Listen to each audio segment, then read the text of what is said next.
Friends, welcome back to my channel. Friends, ఇది ఒక most requested video. మన సబ్స్క్రైబర్స్లో చాలామంది జెంట్స్ తెల్లబడిన గడ్డాన్ని నల్లగా మార్చేందుకు ఒక టిప్ చెప్పమని ఎప్పటి నుంచో అడుగుతున్నారు. తలలో కానీ గడ్డంలో కానీ తెల్ల జుట్టు కనిపించిందంటే చాలు ఎక్కువగా ఎవరైనా బాధపడుతూ ఉంటారు. అలా రావటానికి కారణం హెయిర్ ఫాలికల్స్లోని మెలనిన్ కారణం. అయితే ఇలా హెయిర్ ఫాలికల్స్లో మెలనిన్ తగ్గటం వల్ల ఇలా తెల్ల వెంట్రుకలు వస్తూ ఉంటాయి. ఇలా మెలనిన్ కంటెంట్ తగ్గినప్పుడు మనం ఏం చేయాలి? మనం తినే ఆహారంలో మార్పులు చేసుకోవాలి. ప్రోటీన్స్ అలాగే ఐరన్ ఫుడ్స్ ఎక్కువగా తీసుకోవాలి. అయితే ఆల్రెడీ తెల్లబడిన గడ్డాన్ని కానీ జుట్టును కానీ మనం న్యాచురల్గా నల్లగా మారేందుకు ఈరోజు నేను ఒక అద్భుతమైన రెమెడీను మీతో షేర్ చేసుకుంటాను. మరి ఆ టిప్ ఏంటో వీడియో పూర్తిగా చూసే ముందు మీరు కనుక నా ఛానల్ని మొదటిసారిగా చూస్తున్నట్లయితే సబ్స్క్రైబ్ చేసుకోవటం మాత్రం మర్చిపోకండి. అలాగే పక్కనే ఉన్న బెల్ బటన్ కూడా నొక్కేయండి.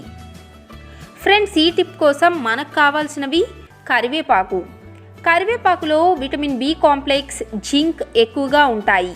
ముఖ్యంగా మన జుట్టుని అలాగే గడ్డాన్ని న్యాచురల్ పిగ్మెంటేషన్ను రీస్టోర్ చేయటానికి కరివేపాకు బాగా ఉపయోగపడుతుంది. దీనికోసం మీరు ఒక గుప్పెడు కరివేపాకు తీసుకొని ఎండలో ఒక రోజంతా ఎండబెట్టండి. ఇలా కరివేపాకు బాగా ఎండిపోయిన తర్వాత దీన్ని మెత్తని పౌడర్ లాగా చేసుకోవాలి. ఇప్పుడు మీరు ఒక బౌల్ తీసుకొని ఈ బౌల్లో ఒక 2 టేబుల్ స్పూన్ల కొబ్బరి నూనె తీసుకోండి. ఫ్రెండ్స్, కొబ్బరి నూనెలో కూడా లూరిక్ యాసిడ్ ఎక్కువగా ఉంటుంది. ఇది మన స్కిన్ పిగ్మెంటేషన్ తగ్గించడానికి అలాగే పిగ్మెంట్ మెలనిన్ యాక్టివిటీని రీస్టోర్ చేయడానికి బాగా ఉపయోగపడుతుంది. అందువల్ల తెల్ల జుట్టు నివారించడానికి కొబ్బరి నూనె బాగా ఉపయోగపడుతుంది. కాబట్టి ఈ టిప్ కోసం మనం ఒక 2 టేబుల్ స్పూన్ల కొబ్బరి నూనె తీసుకున్నాం. అలాగే ఇప్పుడు ఇందులో మనం ముందుగా పొడి చేసి పెట్టుకున్న 1 టీ స్పూన్ కరివేపాకు పొడిని కూడా తీసుకోండి. ఇప్పుడు ఈ రెండింటిని బాగా మిక్స్ చేయండి. ఇప్పుడు ఇందులో మనం 1 టేబుల్ స్పూన్ ఆముదాన్ని కూడా కలపాలి. ఎందుకంటే ఆముదం నూనెలో కూడా యాంటీ మైక్రోబయల్ అలాగే యాంటీ ఇన్ఫ్లమేటరీ పుష్కలంగా ఉంటాయి. ఇవి మన తెల్లబడిన జుట్టుని అరికట్టడానికి బాగా ఉపయోగపడుతుంది. ముఖ్యంగా బట్టతల రాకుండా కూడా సహాయపడుతుంది. అలాగే గడ్డం తక్కువగా ఉన్నవారికి గడ్డం బాగా పెరగటానికి కూడా సహాయం పడుతుంది. కాబట్టి మీరు ఇందులో 1 టేబుల్ స్పూన్ ఆముదాన్ని కూడా కలపాలి.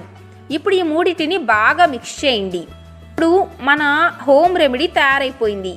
ఈ రెమెడీని మీరు ఎలా ఉపయోగించాలంటే మీరు ప్రతిరోజు ఉదయం కానీ సాయంత్రం కానీ ఫ్రెండ్స్, ఒకవేళ పగలు కనుక మీరు ఈ ఆయిల్ను మీ గడ్డానికి అప్లై చేసుకుంటే ఒక 10 నిమిషాలు మసాజ్ చేయండి. తర్వాత ఒక 1 అవర్ కానీ ఒక 30 మినిట్స్ మినిమం ఉంచుకొని తర్వాత చన్నీటితో కడిగేసుకోండి. ఒకవేళ మీకు పగలు ఇలా చేయడం కుదరకపోతే రాత్రి నిద్రపోయేటప్పుడు కూడా మీ గడ్డానికి దీన్ని అప్లై చేసి రాత్రంతా ఉంచుకొని ఉదయాన్నే చల్లని నీటితో వాష్ చేసుకున్నా చాలా మంచి ఫలితం అనేది ఉంటుంది. ఇలా మీరు కనుక చేస్తే కంటిన్యూగా యూజ్ చేస్తే మీకు 1 మంత్లోనే మీకు మంచి ఫలితం అనేది కనిపిస్తుంది. అయితే కొంచెం సమయం పడుతుంది, కానీ రెగ్యులర్గా ప్రయత్నిస్తూ ఉంటే ఖచ్చితంగా మాత్రం ఫలితం కనిపిస్తుంది. అలాగే మీ తెల్లబడిన గడ్డం ఖచ్చితంగా నల్లగా మారుతుంది. ఈ టిప్ని మీరు గడ్డం కోసం మాత్రమే కాదు మీ తెల్ల జుట్టుకు కూడా ఉపయోగించవచ్చు. అలాగే మీ తెల్ల జుట్టు నల్లగా మారటానికి మీరు ఈ టిప్తో పాటు ప్రోటీన్ ఎక్కువగా ఉన్న ఆహారాన్ని కూడా తినండి.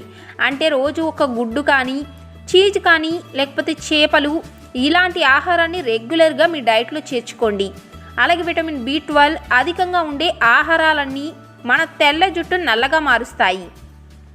కాబట్టి తెల్ల జుట్టు నివారించడానికి B12 ఎక్కువగా ఉండే ఆహారాన్ని కూడా బాగా తీసుకోండి.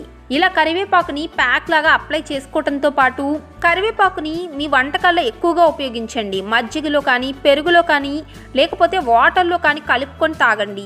ఇలా రెగ్యులర్గా చేస్తూ ఉన్న మీ తెల్ల జుట్టు నల్లగా మారుతుంది. ఫ్రెండ్స్, మరి మీకు కనుక ఈ వీడియో నచ్చితే లైక్ చేయండి. అలాగే మీకు తెలిసిన వారికి ఈ వీడియో ఉపయోగపడుతుంది అనుకుంటే షేర్ చేయండి. మీ అభిప్రాయాలను కామెంట్ రూపంలో తెలియచేయటం మాత్రం మర్చిపోకండి. Bye friends, take care.